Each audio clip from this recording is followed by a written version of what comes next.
যা তা তোর মামার খেদমত কর। আমি বললাম যে আম্মা আমার অনেক কাজ পড়াশোনাকে না, তুই যা। তা আমি মামার সাথে আমার একদিনের রাত্রির ভিতরে বিষয় ব্যবস্থা হয়ে যায়। একদিনের ভিতরে কিভাবে বিষয় হয়েছে, বিষয় হইলো মামার সাথে গেলাম।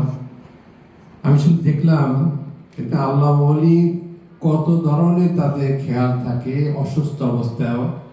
যে মামার এক সাইড প্যারালাইসিস, সে লড়তে পারে না, তাকে ধরে বাথরুমে নিছি। সে আমাকে বাথরুমে থাকতে দেয়, তোকে তুমি বাইরে চলে যাও।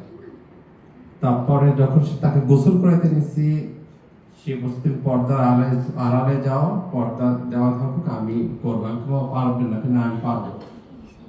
কিভাবে প্রতিটা জিনিস যেটা সে করছেন আল্লাহ রসুলের সুন্নত মোতাবেক তাদের জীবন করছেন। যখন হসপিটালে ভর্তি করা হয়, ডাক্তার বলবো যে এমন একজন লোক দেন যে সারা রাত উজাগার থাকতে হবে, কারণ মাথার সাথে একটা পাইপ লাগানো, ওখান থেকে রক্ত বের হবে। যিনি হুজুর জানি কোনোভাবে কোনোভাবে হাত দ্বারা পাইপটা টান না দেয়, যেহেতু অসুস্থ দিতে পারে।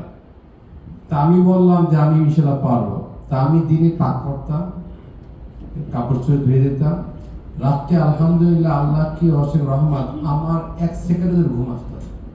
দাঁড়াইয়া থাকতাম হাতের কাছে হাত ধরে। আলহামদুলিল্লাহ আল্লাহ পাক সেই ব্যবস্থা করে দিয়েছেন যে আল্লাহ বলে দিয়ে খিদমত করার জন্য, আর যতটুকু দরকার প্রস্তুতি আল্লাহ সেই ব্যবস্থা করে দিয়েছেন। মামা একজন টিচার, এই জন্য বলি যে শশিনে ছিলাম। একটা ঘটনা বলি যে আমি বাড়ির ভিতর থেকে খানা এনে মামাকে দিতাম। তা আমি একদিন বরিশাল শশিনে আলিয়া মাদ্রাসার ডাক বাংলা ভাষা 16 নম্বর রুমে এক ছাত্র রুমে গেছিলাম। ছোটবেলা আমাকে একটা ঘড়ি দিয়েছে। তা আমি ঘড়ি করে ভাত নিয়ে দরজার সামনে গেছি।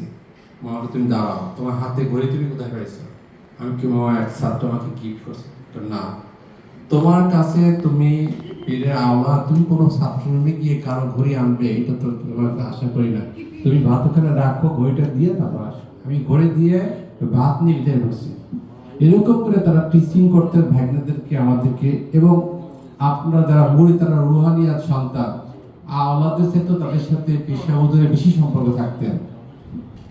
অসুস্থ ঢাকাতে সে বলতেছিল যে আমার শশীনাতে যেতে হবে, মুরিদপাল থেকে আসতেছে, আমাকে হসপিটাল রাখো না, আমি শশীনা যাব, আমার অস্থির, আমার ভালো লাগতেছে না, আমার শশীনা নিয়ে যাও। সেই অবস্থায় হোসেন হুজুরে গাড়িতে করে শোয়ে, এই অসুস্থ অবস্থায় মৃত্যুর কিছুদিন আগে শশীনা নিয়ে গেছে। সবসময় ফিকির ছিল মুরিদদের কি অবস্থা, তাদের সব ঠিক আছে কিনা। লাস্ট যখন শশীনা মাদ্রাসায় শশীনা মাহফিলে উঠতে দেয়, তখন আমি ছিলাম। তার কথাই ছিল আমি চলে গেল, দরবার থাকবে আপনার রুহানিয়াত সন্তান, আপনার দরবারকে আটকিয়ে রাখবেন, আটকিয়ে রাখবেন। সবসময় রসুলের সুন্নাত মোতাবেক জীবনকে করবেন, আপনাদের সাথে জান্নাতে দেখা হবে। তাদের টার্গেট ছিল একটা লোককে আল্লাহ ওয়ালা রসুলের রোজায় জীবনকে গড়ার জন্য তাদের দাওয়াত কাছে লা ইলাল্লাহ। দুনিয়ায় কিছু পাওয়ার জন্য তারপর কাজ করে না। আজকে এই জন্যই আমরা এখানে আসা। আমরা এতটুকু নিয়ে যাই যেন আল্লাহ ওলিরা কিভাবে তাদের জীবনকে করছে সেই অনুযায়ী জীবনটা গড়ার চেষ্টা করি। আপনি আল্লাহ ওয়ালা থেকে পছন্দ করবেন, হতে পারে এই আল্লাহ ওয়ালাতে ভালোবাসার দ্বারা আপনার আমার গুনাহ মাফ হয়ে যাবে। এই জন্য আমি সকলকে দোয়া করি। আমার আম্মা কাঁদতেছিল, আমার সাথে বলতেছিল, আমি খুব চেষ্টা করছি যাওয়ার জন্য, যেতে পারিনি। যে আমার ভাইটা ছোটবেলা থেকে দেখতাম খুব ধৈর্যশীল মানুষ, যত যা বললো, ফ্যামিলি অনেক সময় সমস্যা হয়, যে যা বলো কোনো সময় কারণ একটু শব্দ করতেন না, শুধু ধৈর্য ধরতেন। আমার ভাইটা খুব ধৈর্যশীল। মামা অনেক আমল দেয়, আমি তার অনেক সাথে অনেক খেদমতে ছিলাম। আমার যখন কোনো সমস্যা হতো আসলে এগুলো কি বলবো, আমি মিশরে আদারে করতাম, অনেক সময় সমস্যা হতো, আমি আমি আমাকে স্বপ্নে দেখতাম।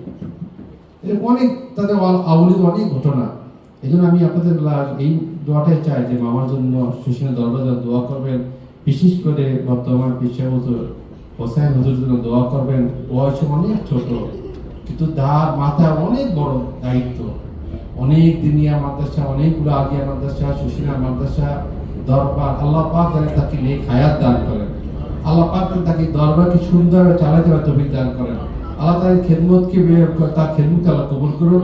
এবং মামানির জন্য দোয়া করবেন। সে অসুস্থ, তার পা ভেঙে গেছে। আল্লাহ মামানিকে পিছাবুদের ওয়াইফ নেক হায়াত দান করুন এবং আল্লাহ যারা সবাইকে আল্লাহ কবুল করুন।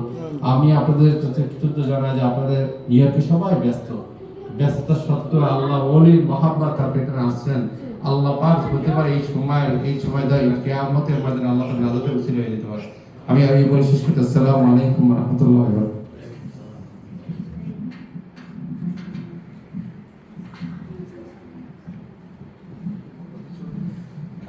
আলহামদুলিল্লাহ, শাকির ভাইকে অনেক ধন্যবাদ যে গুরুত্বপূর্ণ কিছু কথা বলেছেন। আমি 2010-এর দিকের এই ঘটনাটা, রাইট, হুজুর যখন অসুস্থ 2010-এ, আমি তাকে বিমানবন্দরে, মানে আমি গিয়েছিলাম তাকে হসপিটাল থেকে যখন বের করে নিয়ে যায়, আমি তখন ছিলাম। ওই মুহূর্তে তিনি হুজুরের কাছে দেখা করার তখন অনেক রেস্ট্রিকশন ছিল, বাট আমাদেরকে খুব সুযোগ করে দেওয়া হয়েছিল। হুজুর যখন নিয়ে যাচ্ছে একদিনের মধ্যে মনে হয় সব ভিসা টিসা সব করে তাকে নিয়ে যাওয়া হয়েছিল।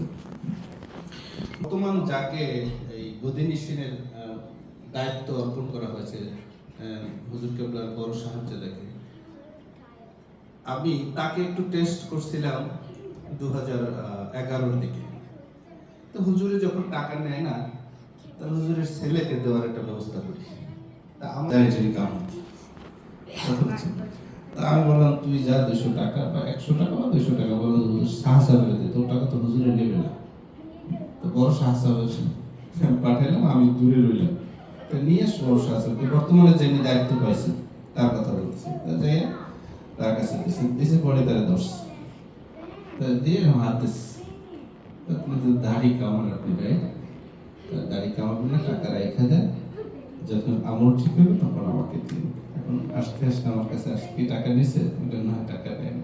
এটা বললাম যে এত ছাত্র মানুষ, তখন তো ইচ্ছা করলে সে টাকাটা নিতে পারতো, বাবা তো জানেও না যে সে টাকা নিচ্ছে না নিচ্ছে, অনেক দূরে বসে। তো আল্লাহর ওলিদের নজর যেখানে থাকে তারা ওইরকমই তৈরি হয়। অনেকে মাদারজাত ওলি হয়, মায়ের গর্ভ থেকে ওলি আল্লাহ হয়ে আসে। যাই হোক, আল্লাহ সুবহানাহু ওয়া তাআলা আমাদের সকলকে মঞ্জুর করুক। আমাদের শহীদুল্লাহ ভাই একটা প্রস্তাব দিচ্ছেন যে একটা স্মরণিকা বের করবেন। তো সেক্ষেত্রে আমাদের আবু জাফর মাহমুদ ভাই তিনি বলছিলেন যে